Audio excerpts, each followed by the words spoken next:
Yes, welcome back to the Football Terrace. Manchester United have confirmed two of the youngest, hottest prospects in world football, stealing them in many, many ways, not the illegal kind of stealing, from Barcelona and Real Madrid, respectively. We'll delve into that with a bit more detail in a few moments, cover the situation with Gabriel to Arsenal, as well as talking about Messi to Man City.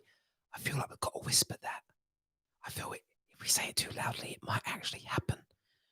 But hit the like button, hit the share button for us as well. It's so important. And the like button right now, hit it. We're not going to go any further until we see those like totalations fly up. Keep going. I'm not moving on until you hit the like button. Let's go. Let's go. Let's go. I'm still waiting. We're not going to go any further. Keep going. Keep going. There we go. That's good. That's enough for now. But keep smashing it if you're new to the stream anyway.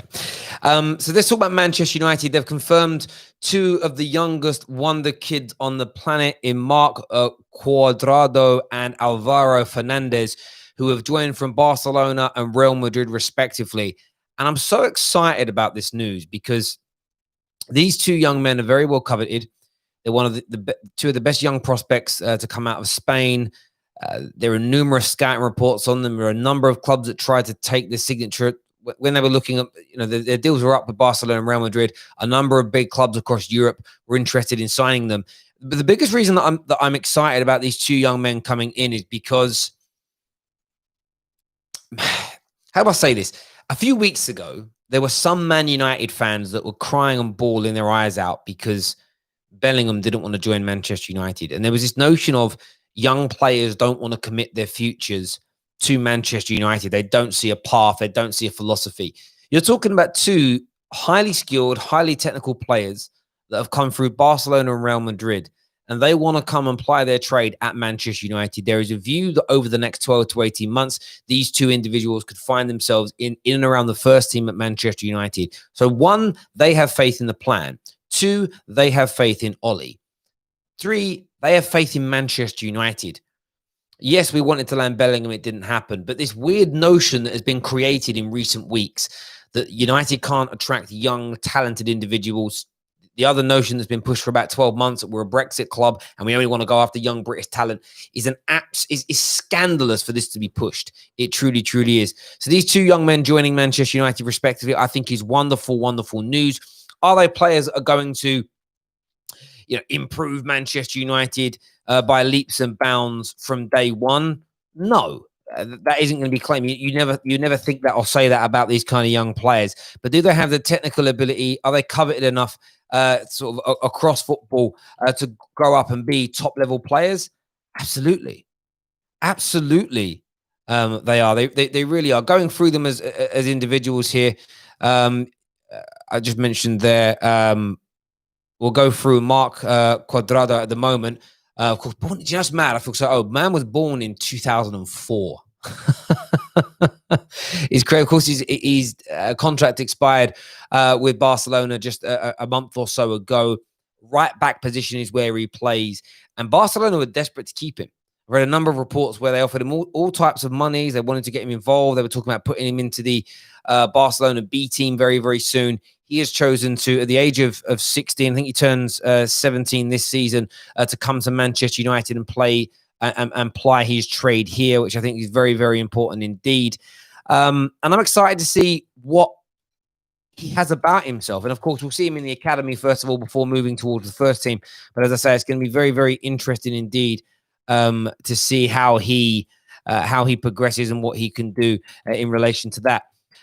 One of the comments here says Messi. We'll get to Messi to City in a few moments. We're going to talk a little bit about Chelsea as well. We'll move on to that in a few moments. The Sarr deal has been announced. That's interesting. The Sarr deal has been announced. I've just seen that come up on my social. We'll delve into that as well. Chelsea are on a madness here, bruv. Chelsea are on a legit madness when it comes to the players that are out there signing. They truly, truly are. There's no doubt about that whatsoever. Wow, look at that. I'm just looking at, geez, he's a Chelsea player as well. Chelsea are crazy. They're signing so many players. I wouldn't even say it's unbelievable. It's amazing from their point of view. Fans must be over the moon. They truly, truly must be. And there we go. I'm just looking at the tweet now. Wow, that's done. Chelsea are just killing it this week. Even as a rival, I have to say that Chelsea are absolutely killing it. There's no doubt about it whatsoever. Absolutely killing it. Killing it. I'm just updating this here. 1 second. Let me take that part out. Just updating that element there. Get your comments, and you can call the show now. Man United fans, City fans, Chelsea fans, respectively. Want to hear from you right now. Want to know your thoughts. Want to know your feelings on these deals. Of course, we're live on the air when this is broke, but Sarr has now officially joined Chelsea Football Club. Updating a few bits and pieces. We've got a super chat to go through in a minute. Give the Skype lines a call. Want to hear from you right about now. As I say, I want to know your thoughts and your feelings. I know Everyday Same has just tried to call up. I know a few people want to speak about Paul Pogba as well and the situation with him being tested positive for corona. Everyday Same on the show. What you saying, bro? Hello, you all right? Yes, mate. Yourself? Not too bad, not too bad. Why are you not talking about Pogba? What, having corona? Yeah. Because how do I put this? I think he's been tested positive. There hasn't been any nothing, unless I've missed this. There's nothing I've read that's saying that he is in sort of critical condition in hospital or anything like that. It just feels like he's tested positive. Is he asymptomatic? That's what I read. So I didn't think it was as big as there's got quite a lot of this going on as well. Quite a few Chelsea players I think have tested positive since coming out of the bubbles that they were in for the Premier League. So I don't know whether it's like a massive negative or if it's quite normal in football at the moment. It seems a lot of people are testing positive. And I actually think if we went around testing the whole country, I think millions of us would test positive for having it in our systems. That's probably why I'm not reporting on it, mate, to be fair.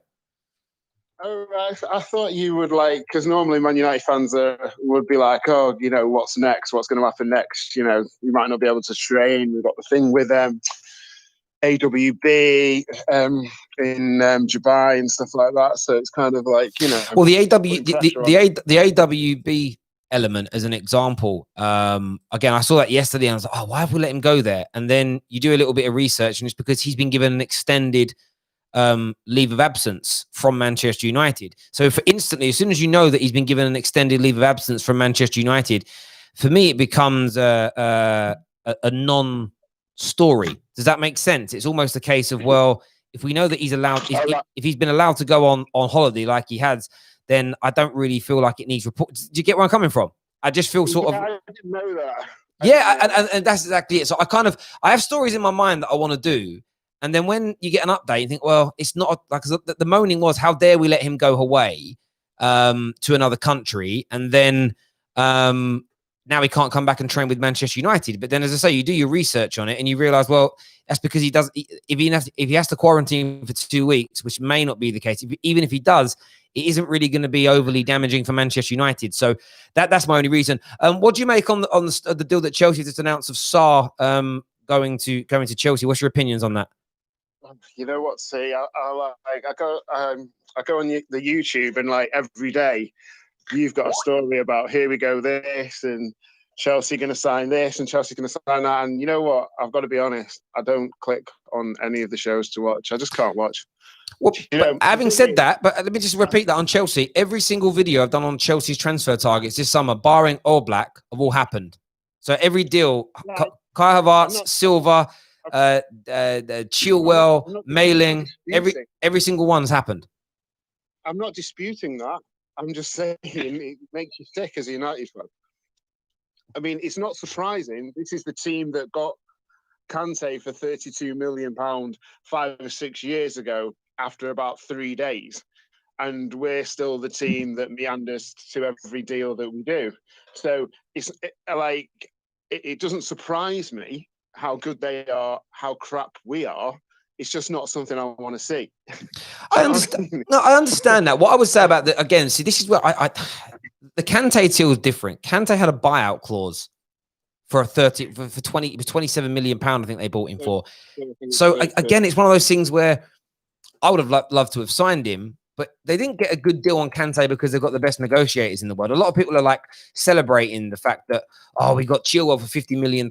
They wanted 80 for him. I'm like, yeah, but you still paid 38% above his. He still paid well above his asking price. It's or his valuation. So I don't know. I think people are just look. Chelsea are doing a madness. Chelsea are absolutely killing it right now. There's no doubt about it. Tell you, who cares what they're paying for these But players? no, nor do I. But this is the thing. People are, well, what's happening? Well, you care because you just spoke about how quickly they got the Kante deal done. I don't. I care that they're getting players. I don't care about. I understand that. And Chelsea are doing a madness this summer. But who else really is? So far, yeah, no, I'm not. It's not about. It's like, you know, Man United fans are panicking now about what's going on. Yep. With Sancho, it's like you can't trust Man United in the transfer market, but you can trust Man United to be Man United in the transfer market. This is all going to play. This is all going to be dragged out. It's going to be all them people who are like, oh, we're going to get him on the 7th of August because he's number 7. It was like, are you serious? Of course we're not. So it is. It's painful. It's painful. I get that. You know, your words from 2 years ago when we were all happy about signing Josie, we're like, doesn't matter who manager we're getting without the board's help. And it's painful because the Sancho deal, if we got Sancho, that represents a fundamental shift in the attitude of the management of the club. And without that, we will not be successful. This is why it's so important. It's not just the player, as you well know. I hear that. So we've added one sec, mate. We've added eye test to the show. Eye test, what do you want to say, mate? Yes. So I didn't know we signed these new 2 signings from Barca and Madrid, but I just heard from your show, and for me, I'm a big fan of these type of moves. For me, I'm a bigger fan of making stars rather than buying big stars. But at the same time, for me, when I look at the team, we're only a couple pieces away from probably challenging for the league or the Champions League, and I'm getting frustrated that we're not doing any business. Yeah, and I get that. Yeah, doing business, and I want to say this quick. I remember a couple weeks ago on a show. Yeah, you said that you would rather the Glazers over Abramovich. I remember you saying that. I don't know if you remember, but it was only a couple weeks ago. This guy, Abramovich, he's from the road. He's a real gangster. Look what he's doing. He's a serious guy. He's on a mission to get Chelsea to the top. What's the Glazers doing? So again, what you've done, eye test. What you've done there is taken a comment of mine completely and utterly out of context. What I've always said, I'd love to have owners spend like Abramovich. My problem with Abramovich is I don't think he'll ever create a dynasty like Man United and Liverpool and Barcelona, for instance, have had in their time. Now, not this Liverpool team, Liverpool from the stages, because Chelsea could become the best team in the world over the next 18 months. If they then have a little bit of if they then have a City type season afterwards, he sacks the manager and they start. It's almost like they start again. That's why I wouldn't want him at my club. Although they've been successful, I like the idea of creating something that can last 4, 5, 6, 7, 8, 9 years. Whether let me finish my sentence. Let me finish my sentence without meandering out of that. And I prefer that type of approach. That's the only reason I don't like Abramovich is that Chelsea Football Club, for me, the reason why they haven't won as many titles and as many trophies in the past 5, 6, 7 years as they did in the opening 5, 6, 7 years under Abramovich is because people have been able to compete with them financially in the market because of TV deals and other state-owned or billionaire-owned football clubs. I think Chelsea need to adapt their model. Now, if Chelsea do adapt their model under Lampard and it becomes more of a medium to long-term plan for a particular style, for a particular manager, a manager can have an off-season and keep his job and keep growing as a team, then I would change my mind completely and say I'd love to have an Abramovich over the Glazers. So again, it's very, very important to let me just finish. It's very, very important to not take my comments out of context and say, well, you'd prefer the Glazers over Abramovich without explaining the element of what we have against what they have. I get what you're saying about building something, but are the Glazers building anything? For me, I feel like we're only a couple pieces away, a couple plays away from possibly challenging for the league. I think if we got 3 top quality signings, we could possibly challenge for the league. Yeah. But the Glazers don't want to make that move.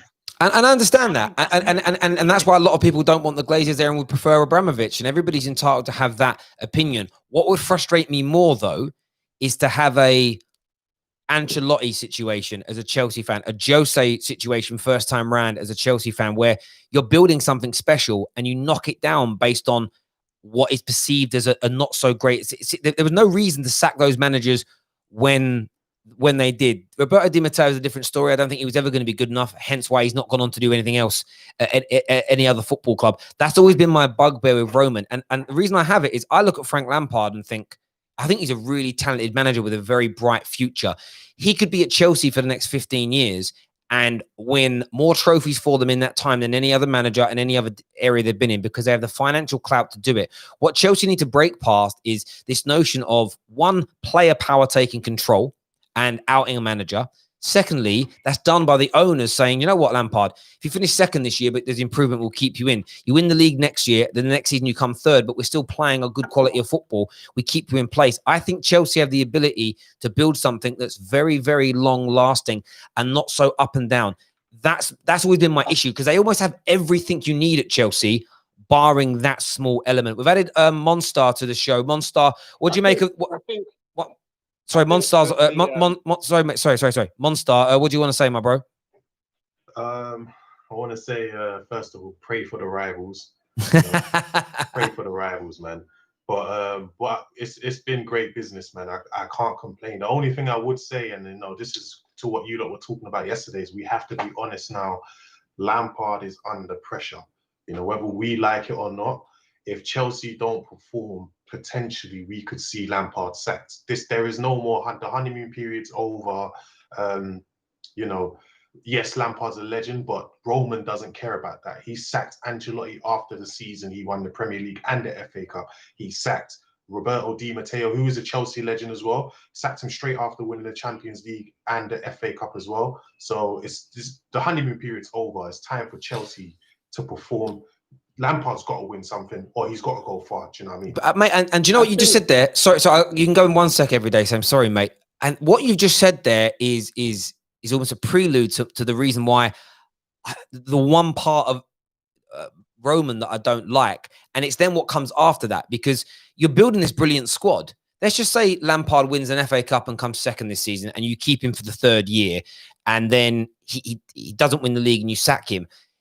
All this money being spent, all these quality players, then you don't know how they're then going to fit in, because Chelsea have no pedigree under Roman of sticking to a plan as such. You don't know what the next manager is going to want, who he's going to want to keep, who's going to be sold. And I just feel like, and again, my club have made the same mistake in the last 7 years, and I want them to get back on track with having a plan and a vision on how to move forward. And we've done it before.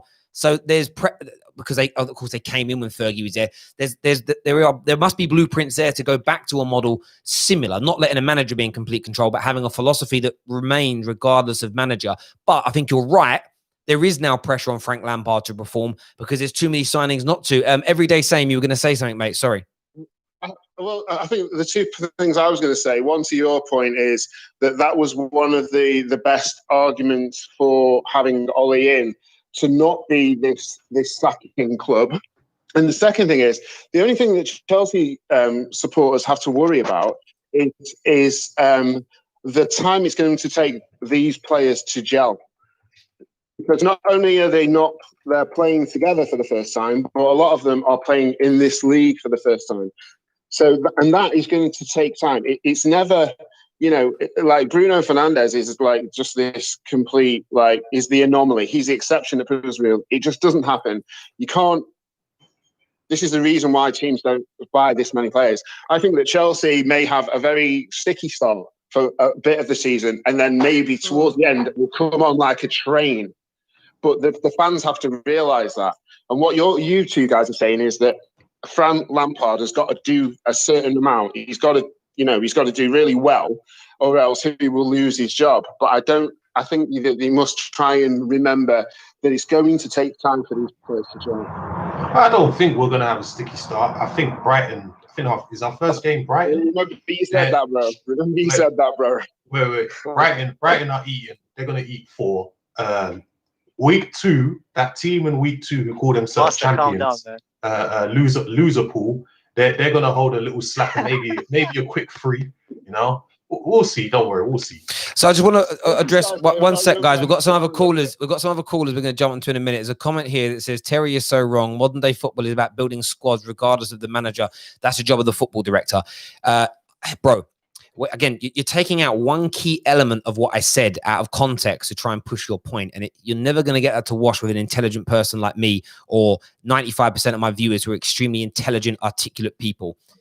Those players have to fit the new manager's philosophy. If you buy players to work in a Diego Simeone style or a Jose style, that won't compute if you suddenly bring in a Pep Guardiola. It means a refresh is needed. And for me, what I would like to see Chelsea do, and maybe they're doing that under Lampard, and if they do, then I'll completely yield to the fact they've changed, is I want to see Chelsea, if I take my rival hat off, if I just think football, I want to see Chelsea build a squad and a team and a culture and a footballing ethos that is to play a particular way. Meaning if Lampard in 2 or 3 years moves on for any particular reason, they can bring in a manager of similar quality and style to Lampard to then take them further forward. It's and I'll give you an example of how I stick true to my word on this.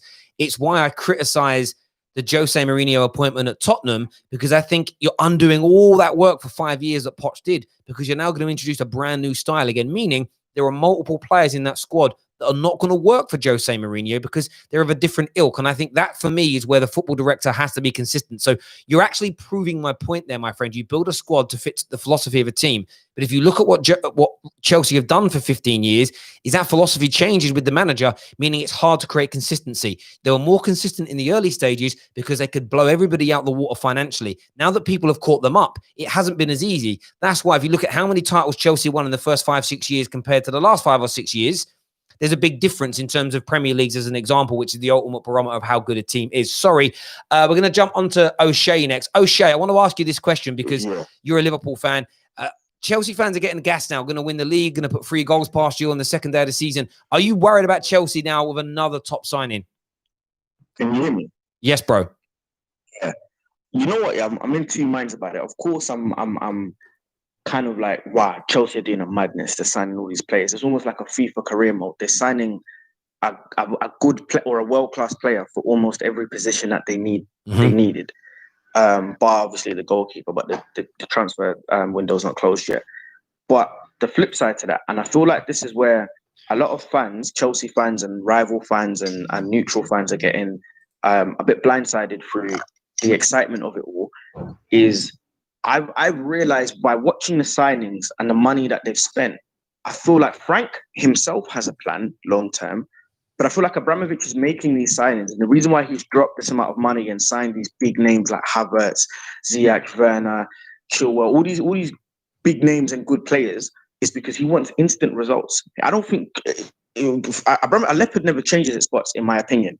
And I just feel like the way these signings look and the way the business is being done is very fast. It's very, like, for example, Sancho's a big name, a lot of money, but it's taking a long time for United to do that because they're trying to work out a deal where if you look at Chelsea, it's like instantly sign this player, sign this player, sign that player. I feel like it's because Abramovich is looking at it like, we need to win something now. That's the expectation. From fans and from Lampard, the expectation may be bleed some of these younger players in like Havertz and whatever, and we'll build a club to challenge and win the league, maybe not this season coming up, but the season after. But a leopard never changes its spots. I can honestly see a world where if Lampard, say he finishes 3rd this season and then doesn't win anything next season, I can see a world where Abramovich sacks him.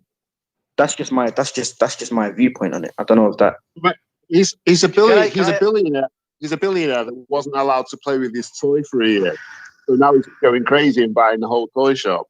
I don't even think Lampard will get like next year. Like I say, the only thing that Chelsea fans have to worry about is the time to gel. I know the guy disagreed with me, but I think time to gel is important.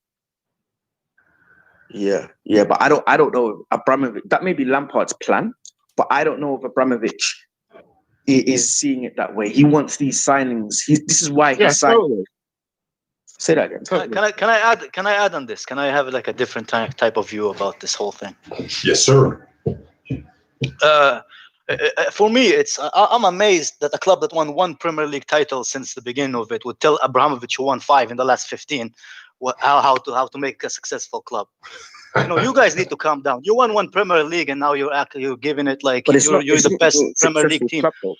It's In not the about last, just successful let's club. go about 5 years. 5 years. Let's go 5 years ago, right? We still have won in the last 5 years. We still have won 2 Premier Leagues. You won 1. I don't understand. You telling us how to run our club, but there is no club. Bar Because Manchester you look at United Liverpool. and Chelsea are the 2 biggest Premier League clubs. Just because you won 1 Premier League, you can't tell us how to run our club. No, listen. Boys. What I'm going to say on this really quickly. By the way, thank you, Winter Surfer, for upgrading your membership. There are 2 new membership tiers now to the Football Terrace. One that starts off as low as 99p. So if you want to check that out, I've just posted the link in the description below. If you want to go check out the memberships, thank you. We've got some super chats to do as well that I don't want to miss. I want to read them out and be respectful to people that have obviously paid for their comments. What I was saying about Chelsea, though, about why I think they need to change, it isn't based on salt. So Abramovich has been there 16 years. In the first 8 years, you guys won 10 trophies as an example, 3 of them being Premier Leagues, a Champions League within that, and 4 FA Cups. So you're talking about 4 FA Cups, 3 Premier Leagues, and a Champions League. Since then, you've won 6 trophies, so almost 50% less. 2 of them are Europa Leagues, which is great that you've won them, but you don't want to be in that competition. It means you've not qualified for the Champions League. You've won 2 league titles, which is brilliant in that time, and you've won 1 FA Cup. So for me, you get my point. I'm not saying you've been unsuccessful in this last 8 years, but you compare the first 8 years versus the second 8 years, and that turning point of when you've won less under Abramovich in the first 8 years, you start looking at go and check the TV deal monies from 2012 to 13 season onward. That is when the new TV deal money started. That's when more clubs are being taken over by billionaires. So for me, if Chelsea want to get back to what they had from 2004 till 2012, that 8-year period was Chelsea's greatest in their history. I don't think they can go about it changing and changing their philosophy regularly, willy-nilly spending money. I think you need to build something. And whether Lampard is the right manager or not isn't relevant here. It's sticking to his style and going, okay, it didn't work with Lampard. Let's go for a Nagelsmann. Let's go for a Tuchel. Rather than saying, let's go for a Diego Simeone that's going to completely change how we operate as a football club. If you don't do that and create that philosophy in the same way that other gigantic clubs have done, and by the way, one of the biggest reasons Man United have fallen off of the face of the earth is because we haven't stuck to a philosophy once in 7 years. I don't think you'll ever go back to winning, as I say, those 10 trophies in 8 years, 3 of them Premier Leagues, 1 of them a Champions League, and 4 of them FA Cups. That's astounding. That's an astounding return for that period of time, if you get where I'm coming from. But I just wanted to shout that out because I felt like people sometimes misunderstand what I'm not disrespecting Roman. I think he's done a great job there. I never moan about the money. However, there's a reason you haven't been as successful in the last 8 years as you were in the first 8 years. And it's because I don't think there was a plan. There was more of a scattergun approach of spending money. But when you could blow us all out of the water, you could get away with it. Now I think there needs to be more of a plan. That's my only view on that, really. Yeah, can I just say, you see the first Europa League, it's not that we didn't qualify for the Champions League. We got kicked out after the group stage. But I kind of agree with you. But still, I always ask people this: what would you rather have done? Got to a semi-final of the Champions League, or go out in the group stage and win the Europa League? Like 100%. Yeah. So I'm not saying they're not good achievements. They're nice, but they're not where Chelsea want to be, is what I think. But yeah, sorry. Yeah.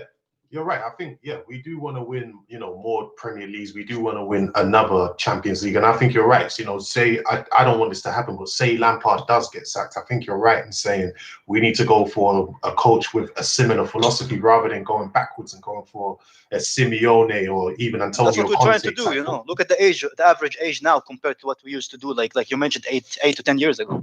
Yeah, and also you got to consider as well, during those times as well, we didn't, that spine that we had of Lampard, Drogba, Terry, Ashley Cole, Petr Cech was kind of like, wasn't there anymore during that period. So it seems like now we are building that spine again. Yep. And I think personally, in the next, let's say 5 years, Chelsea will be the most successful English club. And the next 5 years, we won't hear from this Liverpool again because their players are aging. They're basically just a historical Leicester, with a new balance. They'll wait another 30 years for a title. Don't worry. Look, I get what you're saying. I hear what you're saying about, look, we've won 1 Premier League title. Who are we to tell you how to run a club? That's not the point I'm trying to make. The point I'm trying to make is if you look at when Klopp was brought in, it took him what 2015 bro. So it took him 3 years to get to us a Champions League final and then 4 years to win one. We gave him that time. We didn't just give him, say, all right, cool, sign this player, sign Firmino, sign Origi, sign these players. All right, cool, it's done now. You leave. You've not won anything. You've bottled a But few finals. Now you're sacked. And the problem, the issue I'm trying to put across to you with Chelsea is I can't see Abramovich giving Lampard the same time that Liverpool gave Klopp.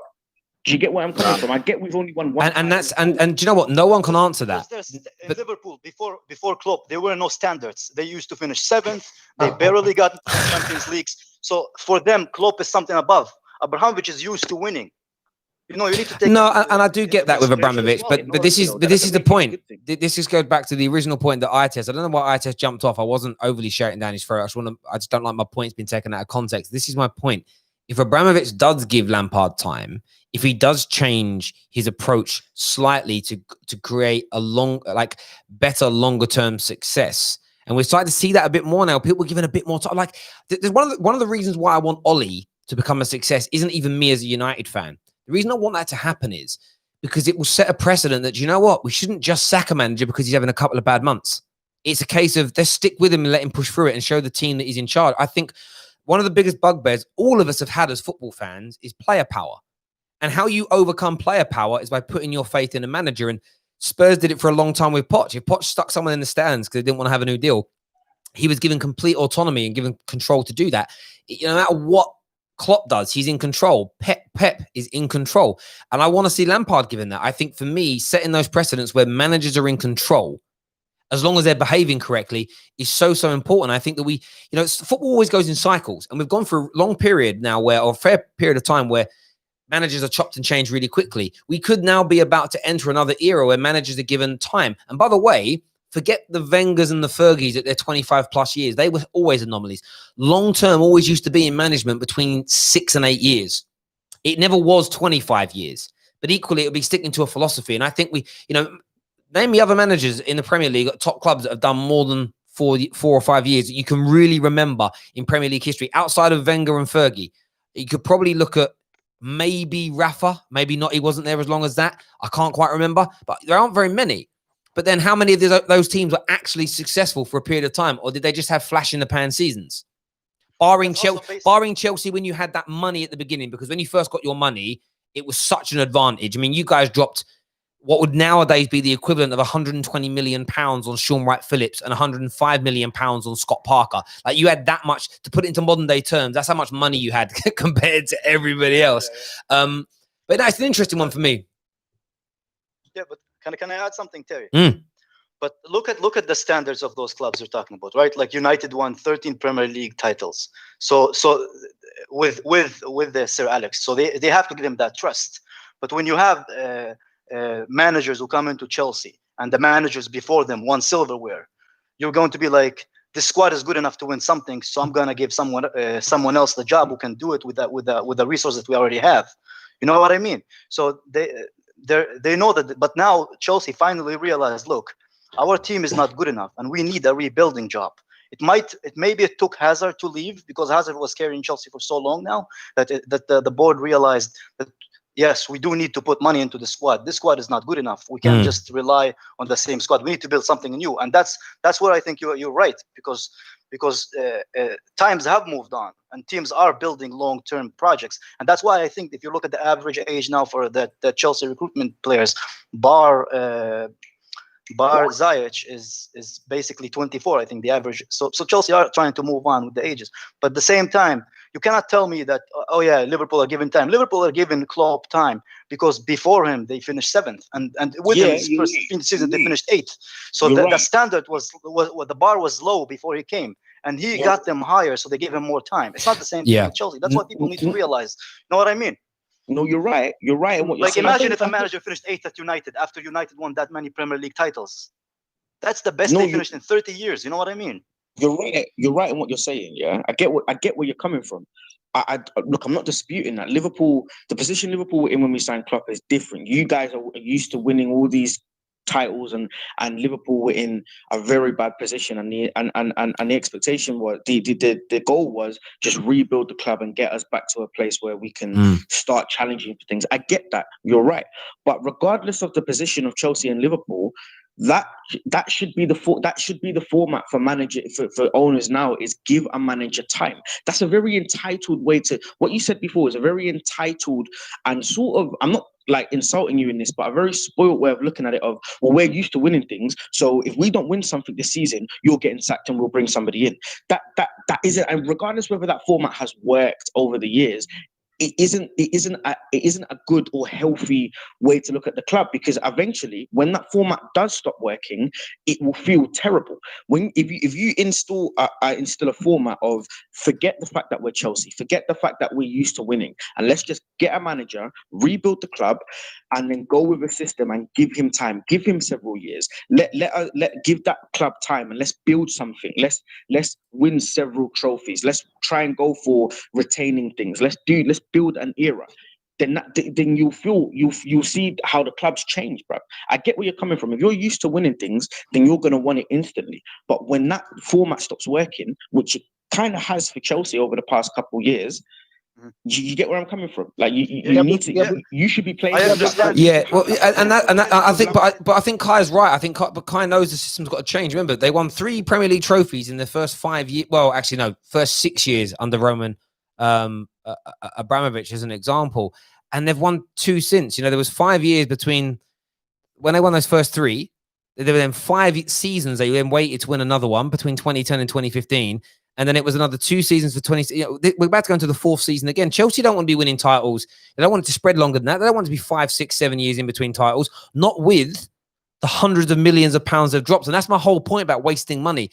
Do people realize that, when Pep came in up until this summer just gone, where Hazard left and didn't buy anybody, between that period backwards to when Pep joined, Chelsea has spent more money than City. But look how much, look at the differentials in quality. And that's because for me, they were spending the money, but there's no plan. And this is what I always talk about when people go, well, Man United do back their managers because they've dropped £800 million on players, but they spent it on shit, bruv. It doesn't mean backing a manager isn't just buying players and throwing money. It's a bit like this way. Some of you are parents on here. Loving your children isn't just about throwing money at them. I know parents who throw money at their kids, but spend no time with their kids. How the hell is that being a good parent? For me, it's about 2 of those things together, securing your children's futures financially as best you can, but also actually giving them what they really want and what they really need. Those 2 things have to work simultaneously to create something successful. And Chelsea, for me, Man United, Arsenal, I'd throw these teams into that mix over the past 7, 8 years. Although they've won trophies, and they've won trophies because of quality of managers and players around them, they've gone away from that model, or in Chelsea's case, never really built it. And with other teams with equal spend, having built those things over a period of time, which SFG have done behind the scenes, and City, to be fair with you, have been building towards this point since they got taken over. That's why they've become superior. And unless we follow suit, we don't have to have the same philosophy. Unless we follow suit as clubs, we are never going to catch them. You might go for a season or 2 where you become better than them for a year or so, but they'll come back strong again because they have a plan. And, every business on this planet, whether you're Apple or whether you're a local supermarket, if you haven't got a business plan that, by the way, is adaptable as you move, a plan of how you get from A to B right through to Z, you'll never become successful. As a human being, as a person, if you don't have your plan, and like Monster, we won't talk about what we spoke about privately off air, but you've got things you're doing now in your life to get yourself to an end goal. You've got a plan. That's not only a good trait for you, it's an attractive trait to have in life. Football clubs have to be running the same way. We can't have a scattergun approach of, do you know what, this didn't work with Lampard. Let's go for this manager because he's popular, a bit like you did with Andre Villas-Boas, and let's drop another £300 million on another set of players, and let's just see if it works. For me, there's no long-term success in that anymore because you're not the richest people at the party, and I think that's it. But boys, I have got to go. I appreciate you all coming on and having your say. Do me a favor, smash and hit the like button for me. We've got the new membership standards out now. Just put the link for that in the comment section again. 2,000 people watching. Smash the like button right now. Let's fly past 1,000 likes before I end this stream, please. Tonight, 7 p.m. as well. We've got the boys from the beautiful, why did I just forgot the name of it? I'm just about to literally read out who's coming on my show from the beautiful Game podcast coming on the show this evening at 7 p.m. to talk all things Arsenal, Liverpool, about their YouTube channel, about their podcast, which is absolutely amazing. The guests they've had as a new channel was out of this world. Rio Ferdinand, Fabrizio, Brendan Rodgers, amongst some others. They're going to be on the show this evening at 7 o'clock. So make sure you're tuning in. But until next time, take care. Goodbye. God bless. And we'll see you all again very, very soon.